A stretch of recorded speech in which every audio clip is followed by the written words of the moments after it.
What up, what up, what up? It's K.Honesty, and I'm about to do a review of College Hill Celebrity Edition, Season 3, Episode 4. So if you haven't seen the 4th episode of Season 3 of College Hill Celebrity Edition, turn this video off, go watch the episode, and come back and watch this video. And please like this video and subscribe to my channel. It is a simple, free, easy way to support my channel.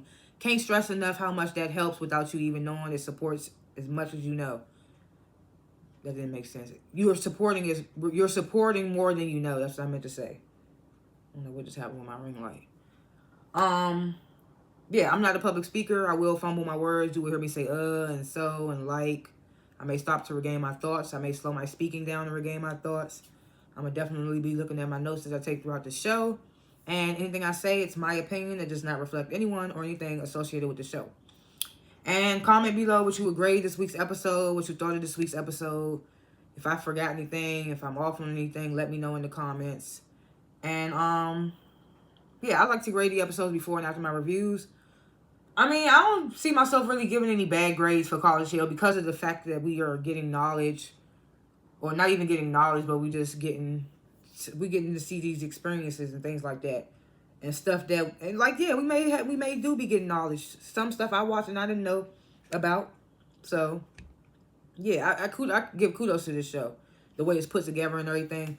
But this episode in particular, I mean, I'm going to give it a B+ because of what we saw in this episode. And the stories we heard. So, yeah, I'm going to give it a B+, almost A minus. So, yeah, this is the last chance. If you haven't seen episode 3, no, this is episode 4. If you haven't seen episode 4, season 3 of College Hill Celebrity Edition, turn this video off because I'm about to spoil the entire episode. Happy 4th, by the way, everyone. Hope everyone had a nice 4th of July. Even though we're supposed to be celebrating on Juneteenth, you know. But, yeah, hope everybody had a nice 4th of July yesterday. I know I did.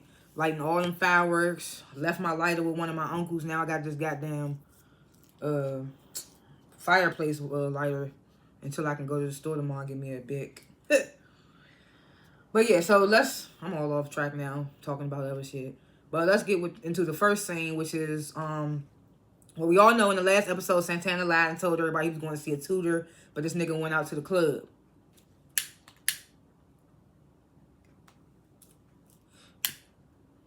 So he gets back in the house at like 5 a.m.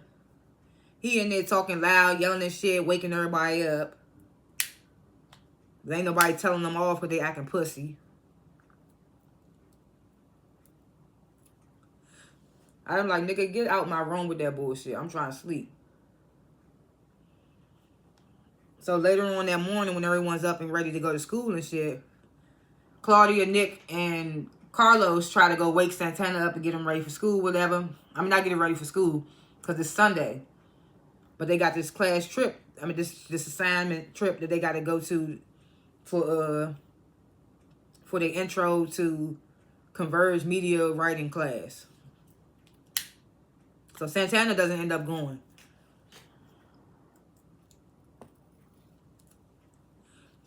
So the cast, they arrive. Damn.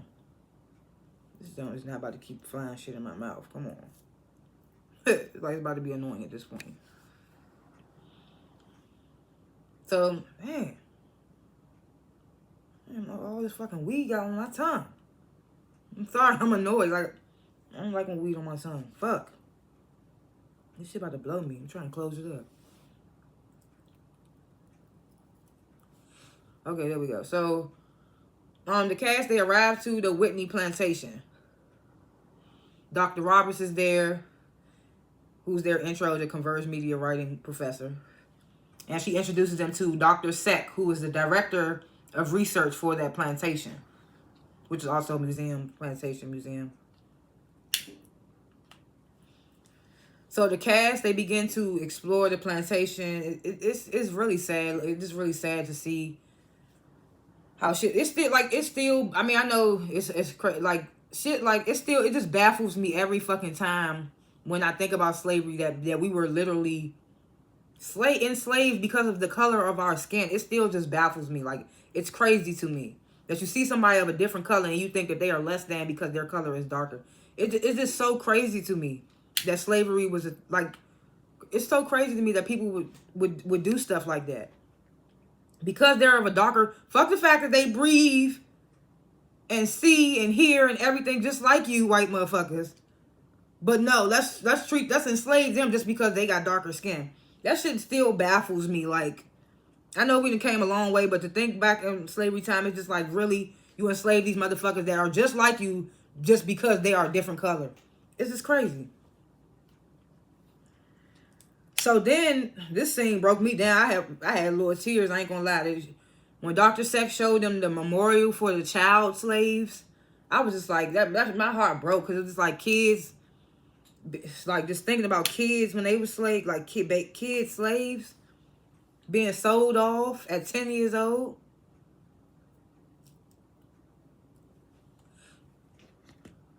So, you know, Dr. Roberts, it mentions, you know, I wish Santana was here to see this.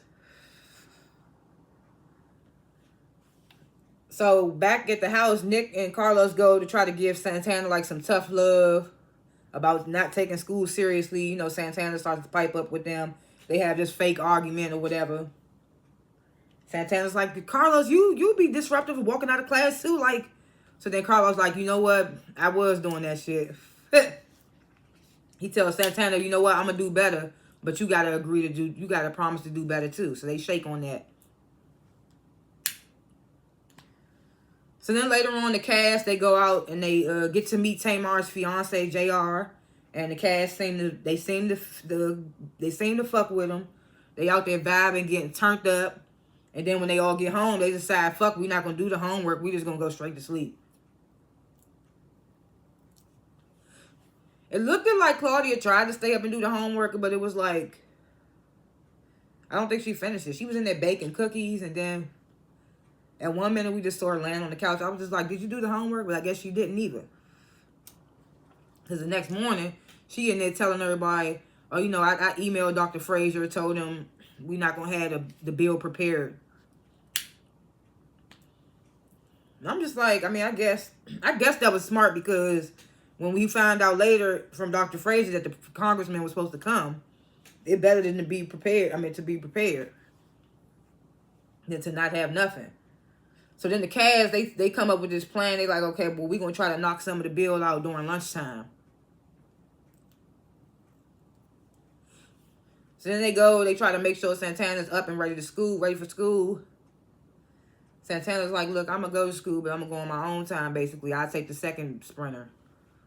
So the rest of the cast leave without him.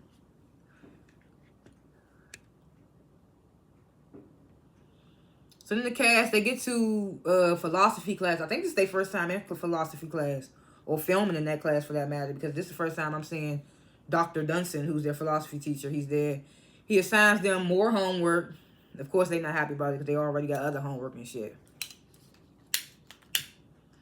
Then Santana finally arrives to school. And then they all go to Dr. Roberts' class, intro to Converged Media Writing. Dr. Roberts like, it's good to see you in class today, Santana. Like, trying to be fun. It's just like, girl, we get it.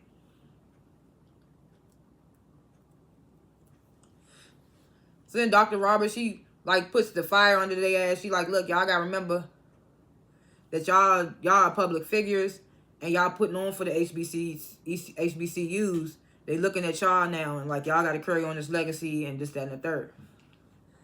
So then she assigns them to do to interview these two women, Miss Ella and Miss Irene, and they are surviving residents of an African-American village called what was it called? I wrote it, but I don't remember how to pronounce it. Fazendeville, or something like that. Fazdeville. So it was an African-American village.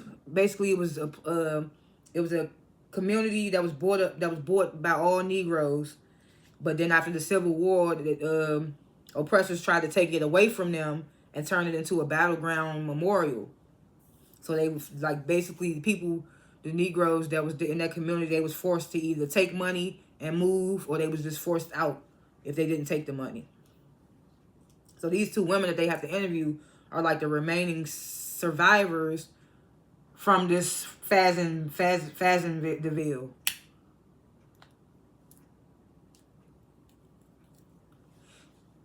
So the story these women was telling, it was so sad. Like, that shit got me too. This episode was super emotional. I was just eyes tearied up the whole goddamn time. When they was talking about how they just was all living in harmony, and they thought for a moment that they finally made it and we had security and we were secure where we was at, and then just to have it snatched away she said her father didn't even get more than $6,000 for it. And they was like, how much you think it should have cost? She was like, it was everything to us. And they tell all them about the importance of buying land and keeping your people together and just doing, like, just doing what's right.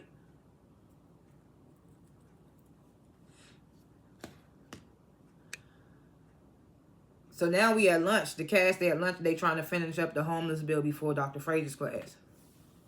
So they get to political science class, Dr. Frazier's class.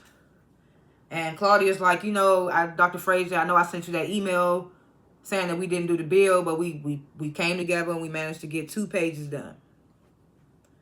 So Dr. Frazier's like, well, because of you sending me that email saying that y'all wasn't prepared, I canceled the appearance of the congressman. And he tells me, like, everybody now has a failing grade. Everybody has an F. He's like, but I believe in redemption. So, and plus the congressman's team still wants to hear your proposal. So he gives them 3 days to come back with the bill. Am I tripping, or is that more time than they had at first? I feel like when they first got assigned the bill, they had to bring it in the next day, or was it 2 days later? I don't remember. But it seems like now they have more days to finish this.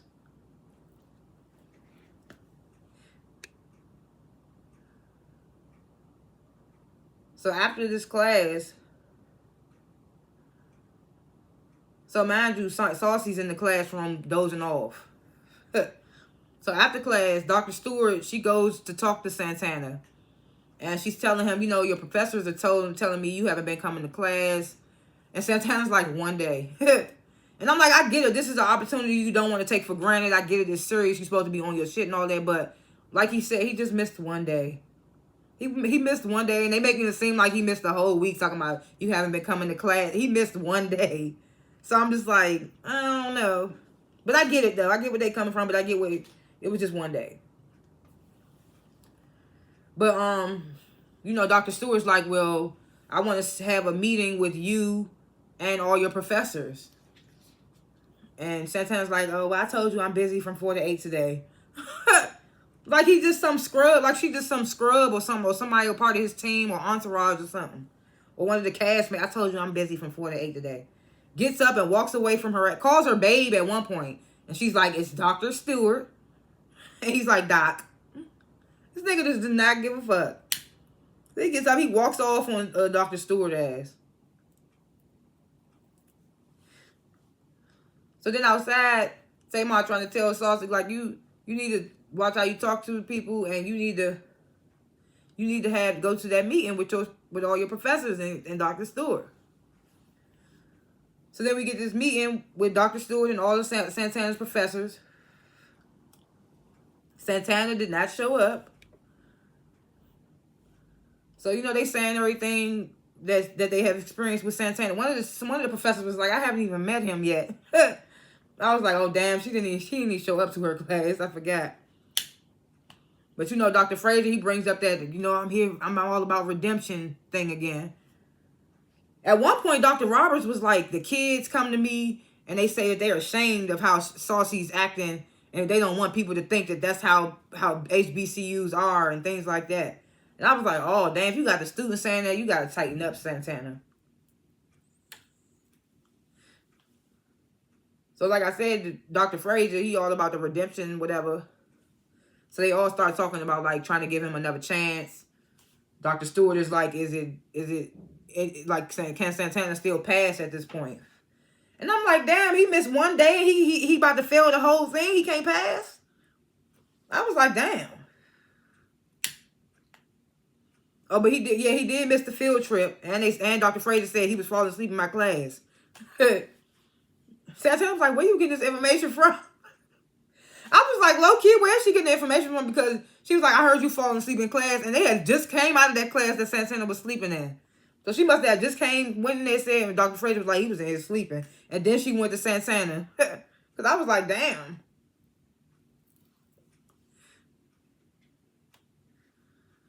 So that's how the episode ends. And I'm just like, Santana, you got to pipe up. You got to pipe it up. I mean, you got to tighten up. Because for them kids, for them students to be in there saying that you making them look bad, that's not a good look, Bookie. It's one thing when the teacher's saying things, because teachers do be extra sometimes. But I also can understand where the professor's coming from. I understand that. But if the student's saying that, you got to tighten up, Santana. And then we see in the next episode... Well, first of all, like I said, I'm going to keep my grade at a B+.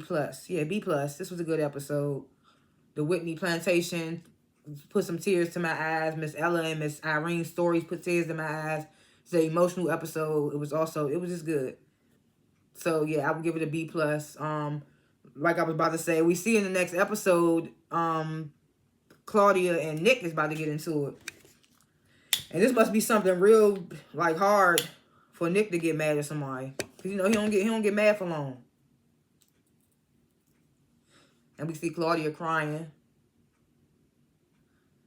And then when they was turning up with Tamar's boyfriend, here go Angela, a.k.a. Black China, in her fucking confessional. You can drink, you can smoke, I won't judge, but it's just not my type of party, or something she says. And I'm just like, girl, you been sober 3 little years? I don't know, whatever. I was just like, that little moment, I was like, girl, she stay trying to judge somebody. Like, you can't be coming from the past that you came from and trying to change and all that, and you judging motherfuckers for little shit. Like this, she was judging Carlos before she even met him. Before he even started doing the tripping out shit, she was already judging him. Talking about she ain't know him. When you been on like 3 episodes of Wild 'N Out, girl. Anyways, let's hope Santana gets it together. I like his little banter he be having with Carlos and Nick. I couldn't tell if it was fake or real at first, but it's funny. He was like, y'all don't know me. But yeah, those are my little thoughts, what have yous for episodes to come. Thanks for watching this review. And comment below what you thought of this week's episode. What you would grade this episode. If I forgot anything, if I was off on anything, let me know in the comments.